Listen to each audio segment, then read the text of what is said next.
So it gives me very great pleasure to introduce Sal Khan to you. Sal is the founder and the CEO of Khan Academy, a not-for-profit with the mission of providing a free, world-class education to anyone, anywhere. Khan Academy is a learning platform consisting of practice exercises, instructional videos, analytics, and teacher tools, and it empowers learners to learn at their own pace, whether they're in the classroom or outside the classroom. Khan Academy has over 15 million registered users. It's being used in 190 countries, and it is available in 28 languages. It covers subjects from basic math through economics, art history, computer science, health, medicine, and of course, advanced math, as you'd expect. Sal holds 3 degrees from MIT and an MBA from Harvard Business School. Sal has been profiled by 60 Minutes. He's been featured on the cover of Forbes magazine, and he's been recognized as one of Time's 100 most influential people. So it gives me great pleasure to introduce and to welcome Sal to our stage.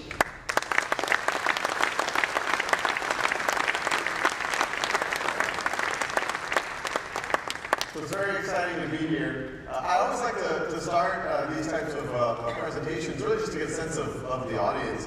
I'm curious, how many of y'all use Khan Academy in some way or have used it in the past? Okay, a good number. How many of y'all have children that use Khan Academy? All right, similar. And how many of you have no idea what Khan Academy is? All right, I'll be speaking to you guys especially.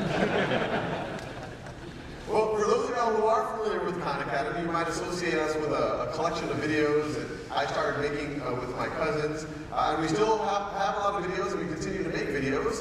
We've expanded that, but we're much, much more than just videos. And so, but to get everyone on the same page, I will start with a montage to see what these videos actually look like.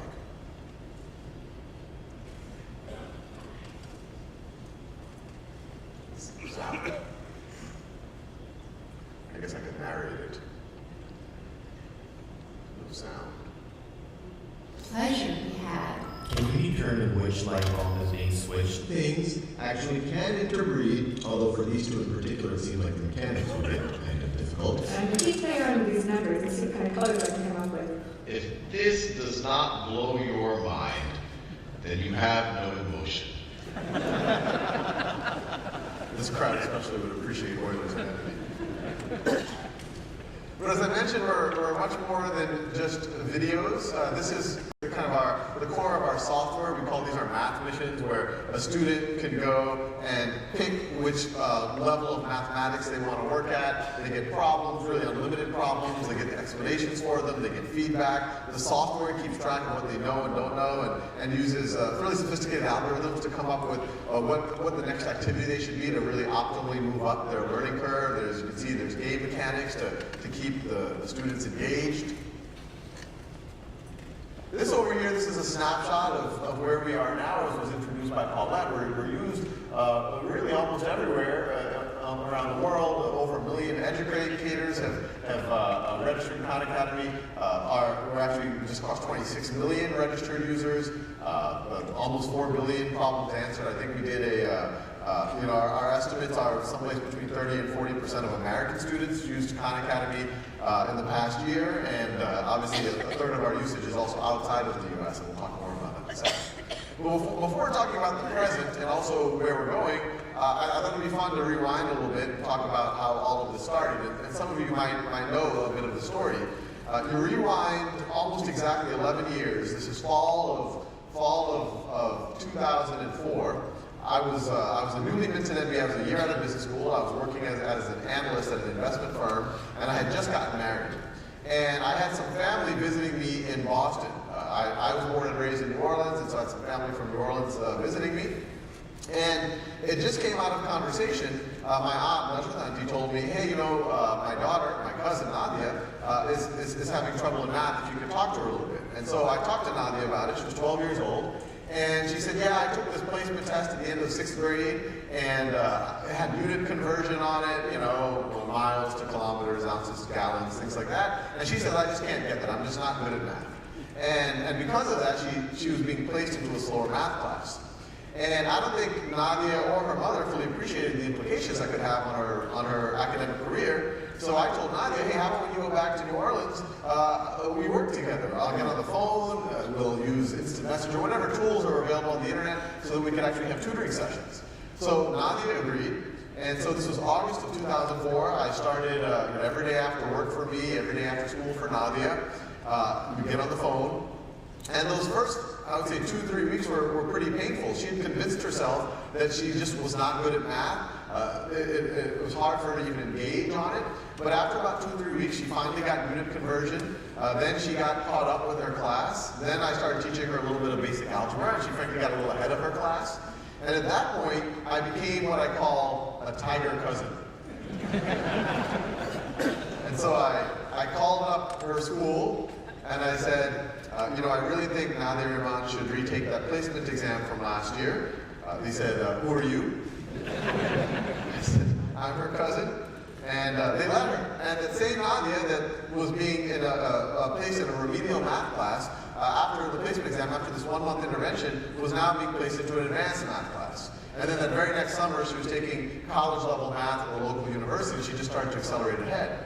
And so just observing that, it was a little 1-month intervention, I said, I really enjoyed this. I was able to connect with a family member. It seemed that it had a very positive effect on her. And so I started working with her younger brothers. And, from that point, over the next 2 years, a few things happened. The first was I was working at a very small firm. Me and my boss's wife became a professor at Stanford Law School. That's why we moved out to Silicon Valley. And the other thing that happened is word got around the family that free tutoring was going on. And so I found myself every day after work with about 10 or 15 cousins, family, friends, all over the country on a conference call and however else we could communicate. And to help me scale up a little bit, my original background is in software. I saw a lot of my cousins, even the ones that were A or B students, they had gaps in their knowledge. They were in middle school, but they were still a little foggy on dividing decimals, or a little foggy on negative numbers, or they were in a calculus class, but their algebra wasn't as strong as it should be. So I started writing some quizzing software for them, so they could just get a lot of practice, a lot of feedback. I created some reporting tools so that I could keep track of what they were doing, what they were getting wrong and right. And that was the first Khan Academy. It was just a website that had this web software on it. And it had nothing to do with videos at the time. And then you fast forward to November of 2006, so this project's been going on for about 2 years. All my friends knew that I had this kind of crazy tutoring thing going on. And I was at a dinner party, and most of the guests had left, and I was just there with the host. And I was showing off the software that I had written, which was called Khan Academy. And the host, his name is Uli, I give him full credit, he said, well, this is cool, Sal, but how are you actually scaling up your lessons? And I said, well, it's a problem. I'm actually having trouble doing that. What I could do with 1 or 2 students on the phone, I can't do with 10 on the phone. Sometimes I'll explain something one week, but then I have to re-explain it for another cousin or family friend the next week. Sometimes I feel like my cousins aren't able to ask me the questions that they want. They might be embarrassed. And so Zuli said, well, I have an idea. Why don't you record some of your lessons as videos and upload them onto YouTube for your cousins? And I immediately said that's a horrible idea. YouTube's for cats playing piano. It is not for serious math. But I went home that weekend. I got over the idea that it wasn't my idea. And I decided to give it a shot. And those first few videos, these were on the topics that I just saw my cousin friend, adding fractions with unlike denominators, negative exponents, negative numbers, whatever else. I kept making these videos, and I started telling my cousins, hey, watch these videos, send requests if you have any questions, but that way when we get on the phone, I can answer any questions you have, or we can dig a little bit deeper. And we did that for about 3 or 4 weeks, and then I asked them for feedback. And they somewhat famously and backhandedly told me that they preferred me on YouTube than in person. and that type of feedback, I think it calls for some level of introspection. I think what they weren't saying is that they didn't appreciate me. They liked the fact that the kind of older brother figure was taking interest, was motivating them, was answering their questions. But what they were saying, and it's obvious actually if we reflected on any of our educations, is if you're trying to learn something, especially something that might seem initially complex, a little intimidating, No matter how well intentioned, it's hard to have someone waiting there, waiting for you to learn it. Do you understand? It makes sense, right? And you kind of say, oh, yeah, it makes sense. Even though you don't, you're embarrassed. Or if you're in a calculus class and you forgot some of your algebra, you might be embarrassed by it. But now with the videos, there's no judgment. You can get it at your own time and pace. And now with the videos, you can listen to it as many times as you need to without having to feel like you're wasting someone's time.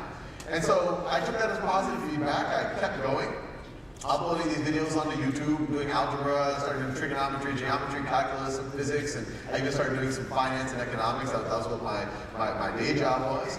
And it soon became clear that people who are not my cousins were watching. And you can see the view count go up, and then the comments started to come in, and some of those initial comments, they were just simple thank yous. And even that was a big deal. I don't know how much time I'll spend on YouTube. Most of the comments are not thank you. They're a little edgy. But then the comments got more intense. This is the reason I was able to pass my algebra class. This is the reason why after retiring from the military, I'm able to go back to college. This is the reason why I decided to major in engineering. I remember those early days, this was 2007, I got this letter from a mother, and I brought my wife over. I said, this is an incredible letter. She said that her sons all have learning disabilities, and that these videos were the only way that they were able to keep up with their class. And because of that, her and her entire family were praying for me and my entire family every night.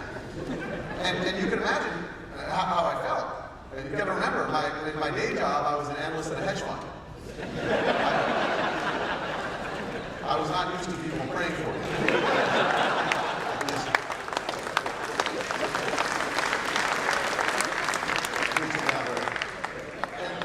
And so, I kept going. You fast forward to 2008. I set it up as a not-for-profit.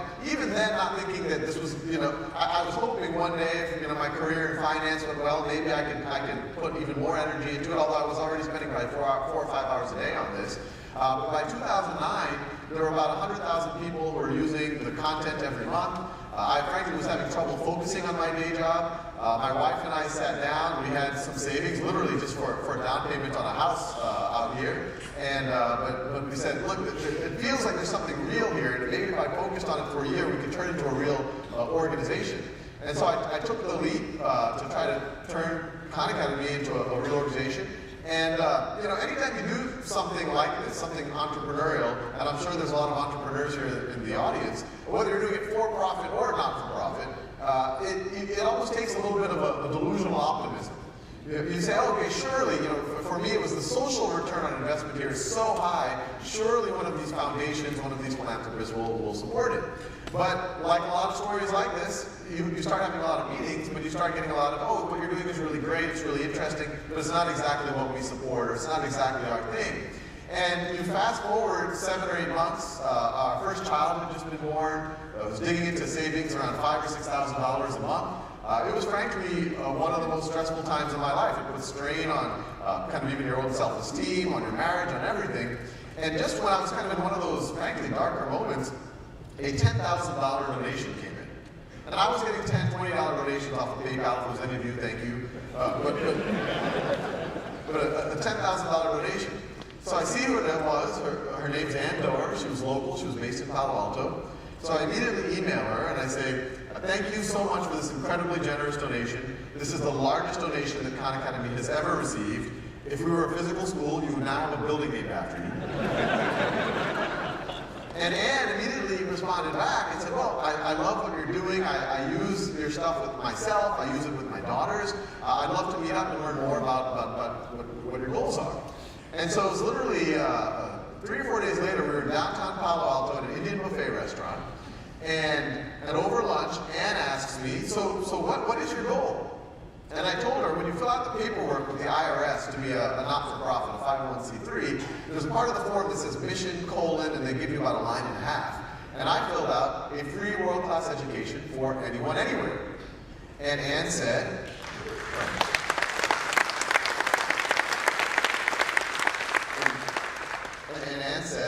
that's ambitious. How do you see yourself doing that? And I told her, I said, oh, look, it's a mission. I don't plan on just being able to check it off this weekend and then moving on to healthcare or something. But I showed her I showed her the stack of testimonials that I was getting from all over the world. I showed her the usage of the site. I showed her the screenshots, not only of the videos, which she had already experienced, but the software that I had written originally from my cousins, and now other people were using it as well. And Anne said, you know, somewhat surprisingly, you're making a lot of progress. I only have one question for you. How are you supporting yourself? And in as proud of a way as possible, I said, I'm not. And so she kind of processes that, and we part ways. 10 minutes later, I'm driving into my driveway in Mountain View, and I get a text message from Ann, and it says, you really need to be supporting yourself. I just wired you $100,000.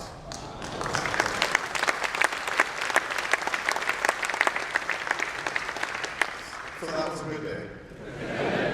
And then frankly, it was the beginning of a cascade of crazier and crazier events. A month later, this is summer of 2010 now, I was running this summer camp, this one-week summer camp with a friend. And the whole reason I was doing this, I was turning into this kind of virtual teaching guy. But I never thought that the virtual was going to be a replacement for the physical. I always thought that if you could get your lectures on your own time and your own pace, if you could do as many problem sets as you need with feedback at your own time and your own pace, well then that liberates the classroom to do deeper things, to have a dialogue, to do projects, to do simulations. And so that's what we were experimenting with in this little summer camp. And I was in the middle of a simulation. I had 6 middle school students playing a game of Risk, while the other 20 traded securities based on the outcome of the game of Risk. It's a good game. And then while that was going on, all of a sudden I started getting some text messages from Ann, which you can imagine I now take very seriously. And there was 6 or 7 came in a row, and it was hard to decipher what the order, but they read along the lines of, I'm at the Aspen Ideas Festival, I'm in the main pavilion, thousands of people in the room, Bill Gates on stage, last 5 minutes talking about Khan Academy. So I didn't know what to make of these texts, so I immediately moved the nearest 7th grader off of a computer, and I started looking for some evidence of this event that Ann is talking about. And it didn't take long. I found the video. It was literally Walter Isaacson, head of the Aspen Institute. He asked Bill Gates, what are you excited about? Open question. And Bill, I call him Bill now. Bill starts saying, well, there's a site called Khan Academy. I use it myself. I use it with my children. And he went on and on about it. He clearly, it wasn't just a superficial use. He just kept talking about it. And you can imagine how I felt. It was surreal. It was like, is this really happening? But my next emotion was actually, I got nervous. I said, those videos were for Nadia, not Bill Gates. And I went home that night. Obviously, I told my wife about it. Some of my friends heard about it separately, and they called me. And then I said, well, what do I do now? What's the protocol here? Do I call him? I'm guessing he's not listed. And they left me in that state for about 2 weeks. 2 weeks later, I'm in my walk-in closet. I'm about to record a video, and my cell phone rings. I see it's a Seattle number, so I answer. Hello? Hi, this is Larry Cohen. I'm Bill Gates' chief of staff. You might have heard that Bill's a fan. Yeah, I heard that. If you're free in the next few weeks, we'd love to fly you up to Seattle and learn more about what you're doing and ways we can work together. And I was looking at my calendar for the month. Completely blank.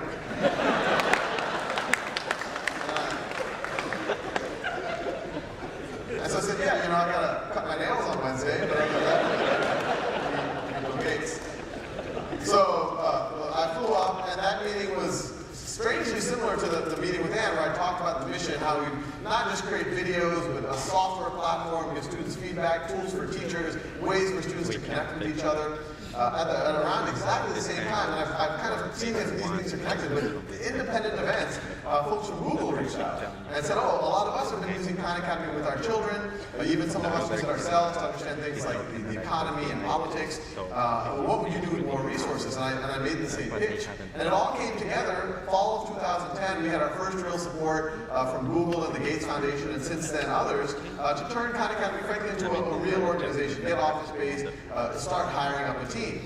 And what we initially really invested in was that software platform. And this next This next slide that we have over here, we call this our knowledge map. And at one point, for those of you who used Khan Academy 4 or 5 years ago, it was actually one of the primary navigational tools. It no longer is, but it's still there behind the scenes. And I like to show it because it's a good visualization of how we think about math education, or there's a progression in math education. Each of those circles there are a concept in mathematics. If you were to click on that, you would get as many problems as you need in that concept. And the ones at the top are very basic mathematics, things that you would do in kindergarten. They're things like counting or basic addition. And as you show mastery, as you get, so hey, I can do these, then it moves you down this knowledge map to maybe more advanced arithmetic, to pre-algebra, to algebra. And right now, there's 700 or 800 skills on this map. It goes all the way down to college level, calculus, statistics, etc. And at some level, this is common sense. This is the way that you would play a video game. You would keep working on level 1 until you beat level 1, the boss or whatever, and only then would you go to level 2. It's the way that you would learn a martial art. You keep practicing your white belt skills, and only when you have mastered the white belt skills are you progressed to, say, yellow belt. But what we point out, this is not the way that a traditional academic model is. The models that all of us, probably most of us, grew up in. In a traditional academic model, we group students together by age, and then later on middle school age and perceived ability, and we shepherd them all together at the same pace. And what typically happens, let's say that the unit we're working on is exponents, introduction to exponents.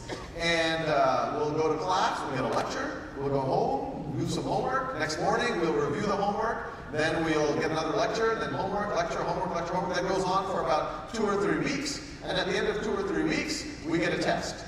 And on that test, let's say I get 70% right. Let's say you get 80% right. Let's say you get 95% right. And even though that test identified gaps, I didn't know 30% of the material.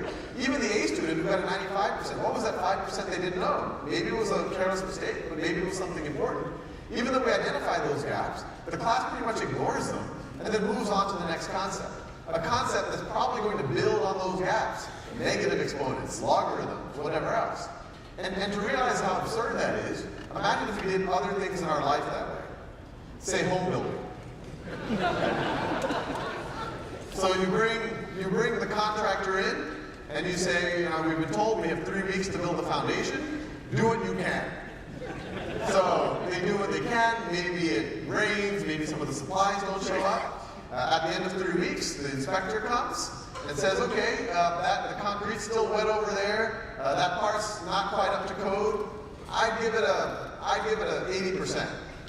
You say, oh great, that's a C. Let's build the first floor. And same idea. Okay, we have 2 weeks. Do what you can. And then the inspector comes after 2 weeks. I give it a 70%. They're like, okay, that's a C minus, a D. Let's build the second floor, third floor, fourth floor. And then all of a sudden, while you're building that fourth floor, the whole structure collapses. And if your reaction to that is the reaction that we typically have in education, we say, oh, maybe we had a bad contractor, or maybe we needed more inspection, or we needed better inspection. And maybe that's part of it. But what was clearly broken was the process. We were artificially constraining how long we had to do, how long we had to work on something, build something that was foundational, pretty much ensuring a variable outcome. We took the trouble of identifying those gaps, but then we ignored them, and then we built on top of them. So what we say is instead of holding fixed when and how long you have to learn something, and having that variable outcome, A, B, C, D, F, do it the other way around. What should be variable is that when and how long you learn it, work on exponents as long as you need to really master the concepts, and then you're going to be prepared for the more advanced things. And then so what's fixed is that every student is actually going to master it. They're going to get to that A level. So one thing that we think a lot about at Khan Academy, you saw the numbers earlier about the number of people who use us, et cetera, but we're very serious about Khan Academy being real learning. Even our software platform, we've done tests, we've done actual studies to see how it affects students' learning and their learning growth. But we also have started to do macro surveys to see how it's impacting students kind of at a more macro level. And this is a recent survey that we had done at some top universities, and what we saw, we just wanted a baseline. We said, what percentage of students at universities in the U.S. initially and eventually the rest of the world say that Khan Academy has had a meaningful impact on their education? And what we found at the top, roughly 10 universities in the U.S., 60% of the current undergrads said that Khan Academy has had a meaningful impact on their education. And what was exciting for us is that when we were students at these universities, Harvard, Stanford, MIT, who were the first person in their family to go to college. That number was 64%, said that Khan Academy has had a meaningful impact on their education. And you know, some of the notes, when they did the survey, some of the students added extra comments, and it kind of encapsulates, and this is kind of frankly what gets us up in the morning. You know, Khan Academy was a private tutor that my family could not afford. For all the times I wanted to learn for the sake of learning, I would pick from the hundreds of Khan Academy videos. So this was a Stanford student whose parents did not go to college. And so this is, Khan Academy is my life. Only way I got through AP Calculus BC and AP Physics and ended up at Harvard. Another student whose parents didn't go to college. So it's very, very exciting.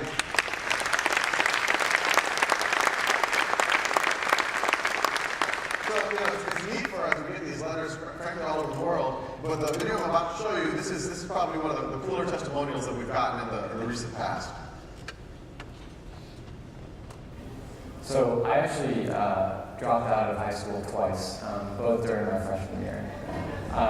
And when I eventually came back, I was put in sort of lower-level math and science classes because I was so behind. Then I discovered Khan Academy, and I was able to skip 2 years worth of math just through using the site. And I came into school, I took the exam with students who had been enrolled in the class all year, and I was actually able to get the highest or the second highest scores in the class. So for me, Khan Academy really changed the trajectory of my entire life. Because without it, I don't think I ever really would have been inspired to learn and to love math and to love science. I ended up graduating as a valedictorian and going on to Princeton, where I'm now a computer science major, and I'm absolutely passionate about learning about computers, about math, about science. And without Khan Academy, I don't think that these things would really matter to me the way that they do today. So there's a neat epilogue to that story. When we found out that he's a computer science major, we said, you know, we have internships. And so Charlie applied, and he actually did, you know, the interview process, he just did incredible, way better than we're used to seeing interns perform. And some of our engineers said, like, who is this guy? I said, well, why are you surprised? We helped educate him. But he actually did an incredible job. He got the internship. He was an intern last summer. Incredible guy. We gave him a full-time offer. He just recently accepted. So in a very strange way, we're solving our own labor problem. Very exciting. You know what? When you look at a video like Charlie's or a story like Charlie's, you know, we would look and say, oh yeah, Khan Academy, we helped, etc. But it's very clear when you see someone like that there's something about his mindset and his effort that was really 99% of it. It was good that he had Khan Academy so that he could tap into it, but despite the fact that he dropped out of college, despite the fact that other people were telling him that he's maybe not good at math, there's something about him that believed that, well, maybe I can be good at math or science if I push myself, if I keep persevering. And there's actually a whole body of research around that type of mindset. How many of y'all are familiar with the work of Carl Dweck at Stanford around growth mindset?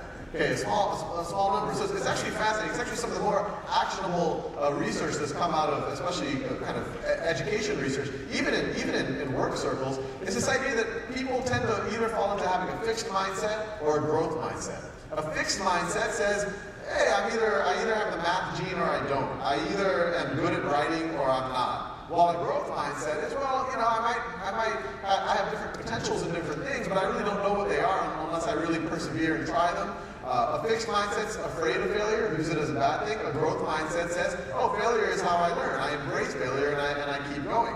And Charlie clearly had a growth mindset. And that by itself is only vaguely interesting. You can imagine people with growth mindsets are disproportionately successful. I'm guessing most of the folks in this room have a growth mindset. But it turns out you can actually intervene. You can actually give people a growth mindset. And that's what the work of Carol Dweck, Angela Duckworth, and others, and I encourage y'all to search on that and read a lot more of their work. But we were recently given public service announcement space on Comcast, on NBC. And first we said, oh, we'll just make it a kind of an awareness campaign for Khan Academy, that you have this free tutor, etc. But then we said, well, wouldn't it be even cooler if we could make it a growth mindset intervention, that we could actually get more people to have a growth mindset. And so this next video I'm going to show you is what we produced. And I really encourage you to, well, I find it motivating, but also show it to your kids and see the effect that it has on them.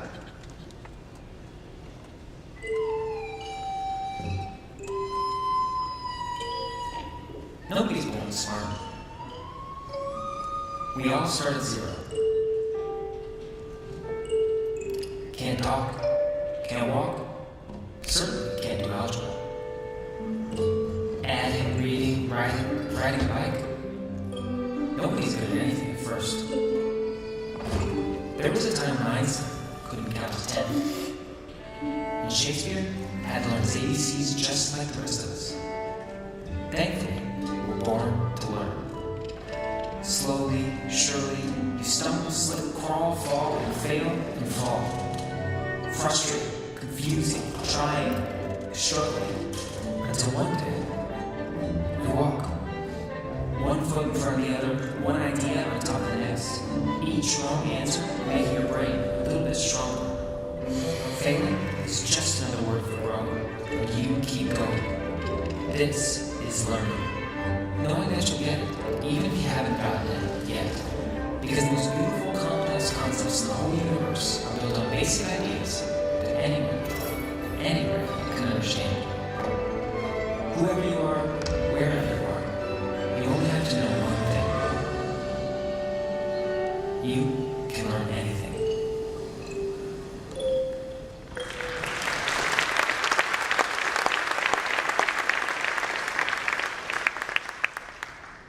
So everything I've talked about so far has been the world that, the kind of English-speaking developed world.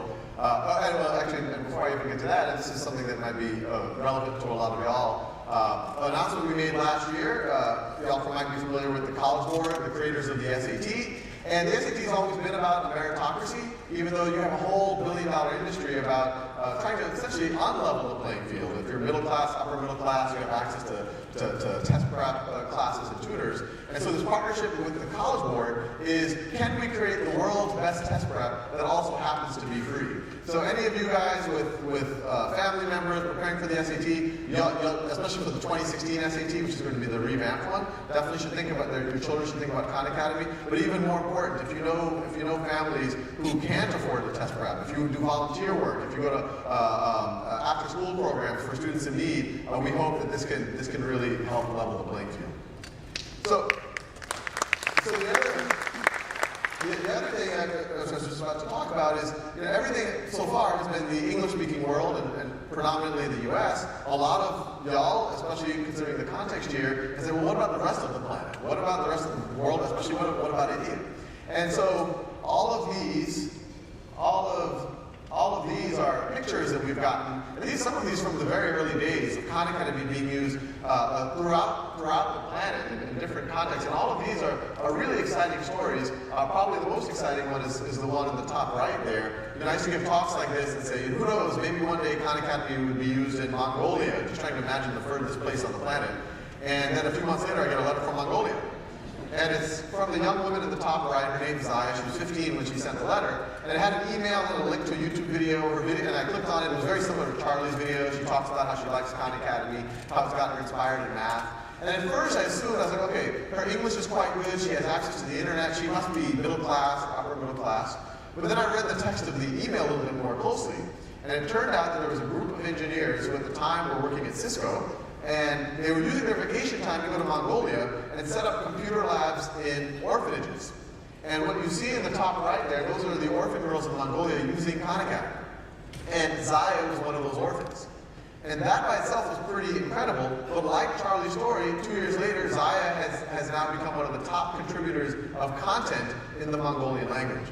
So all of these are, pretty exciting stories. And so that, as I mentioned, our mission is a free world-class education for anyone, anywhere, not just in English, not just for those who happen to have access. So we've started localizing it to other world, major languages, major regions. You see Brazilian, Portuguese, that's where we probably had the most substantive effort to date. Spanish, French, we have an effort going on in Turkish. And it's not just the video translation, it's the entire platform, it's the tools for teachers, it's the software. We also have to think about how do we get it on the types of devices that are more likely to be accessible in these different regions. But to just get a sense of what at least the videos feel like in other languages, I think you'll get a kick out of this next montage. Me comí 2, 4 cuartos de pizza. Hypoténuse commune, ok. 7, 13, 15. الرقعة بلوك daquele que اشتغلنا درسنا توجد قطعتين من معدن النحاس والزنك. Puis, or به زبان دو سرتره. كان بلاش بشرط السين مش هتفيد خطتك مع جرى يخدع. Ele não é sequelewa na coisa. 16 bölü 16 1'e eşittir. Muitas e muitas outras coisas importantes. I'm Zaira from Mongolia. Your videos are so interesting and funny, make more lessons.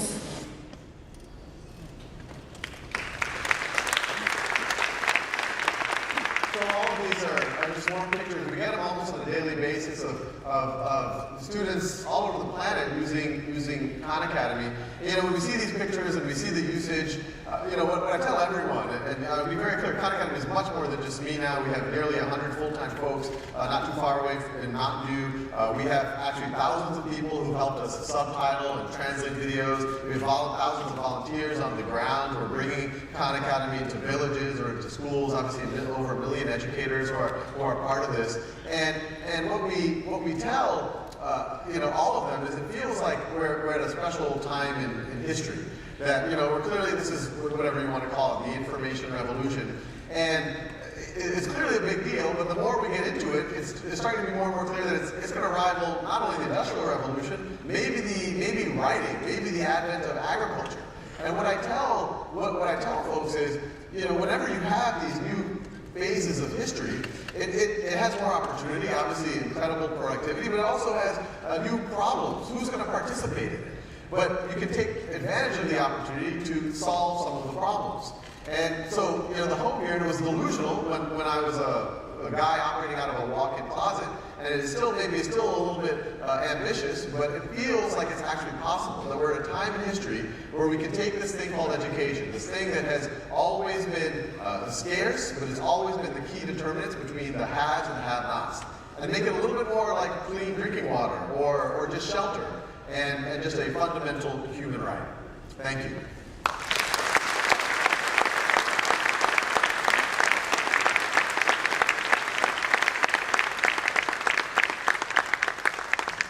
So one thing why I was especially excited about speaking to all of you before we get into the Q&A is obviously we all here have close ties to India. And some of you saw the video there in Hindi, but a lot of you said, well, what can we do in India? And you know, this is something that's been close to our heart from the beginning. There's been some very small-scale volunteer efforts going on there, but our goal is nothing short of what we've been able to do in English, or even more than what we've been able to do in English. Can we do it in India, where the need and the opportunity for impact is maybe an order of magnitude larger than what you have in English? And so in Brazil, we've had an effort going on for a good bit amount of time where, you know, you have a student population that's 1/7 the size of India. And we've had a great philanthropic group, the Lemon Foundation. They're kind of like the Gates Foundation of Brazil, who's helping us drive the effort there. And it's been several tens of millions of dollars. And what I want to just kind of put up for this crowd is, I think we can do something at least as large, if not much larger, much more impactful in India. And so, you know, you have 470 million school-aged children there. It's the largest school-aged population on the planet. I want to kind of see how we all can work together to, you know, get it on, you know, translate it to the world, into India's major languages, have on-the-ground support in India, work with the team here in Mountain View so that we can get the platform support, make sure it's on the mobile devices, the tablets, whatever else it needs to be on, so it's really accessible by the students who need it most in India. And so I encourage all of you, in any way that you can, email india@khanacademy.org. Over the next few weeks, we're going to try to bring people together, have conference calls, think about ways that we can fund and operationalize doing a kind of an all-in effort in India. So thank you.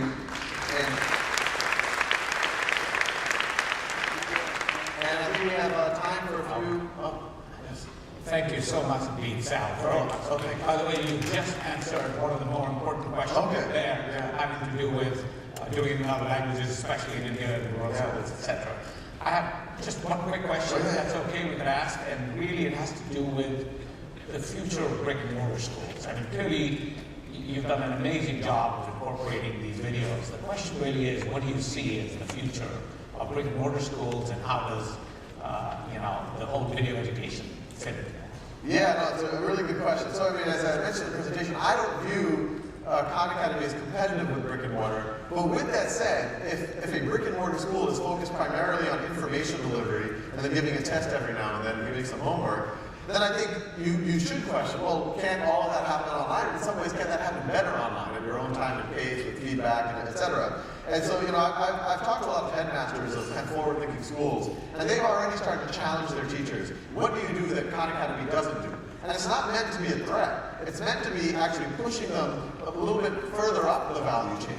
We're just like, okay, I don't have to sit and give a 60-minute lecture anymore. It's not just Khan Academy, there are booths, there are places you can get that. Now I should have a Socratic dialogue. I should work on a simulation or a project. I can pair students up. We actually started a little lab school in our offices to show that one, we think that physical education is important, but also show how it can be done in a world where you're not giving lectures, where you're allowing students to work at their own pace. And what we're seeing in a context like that, the physical environment focuses on the metacognition, the growth mindset, the social emotional, peer-based learning, presenting. The kids mature faster, they have more agency, they become like a Charlie on their own. They start pulling knowledge as opposed to being pushed on them. So I think physical classrooms are going to be important as long as they move up the value chain and don't stay exactly where they are today. Wonderful. Thank you so much indeed. Ladies and gentlemen.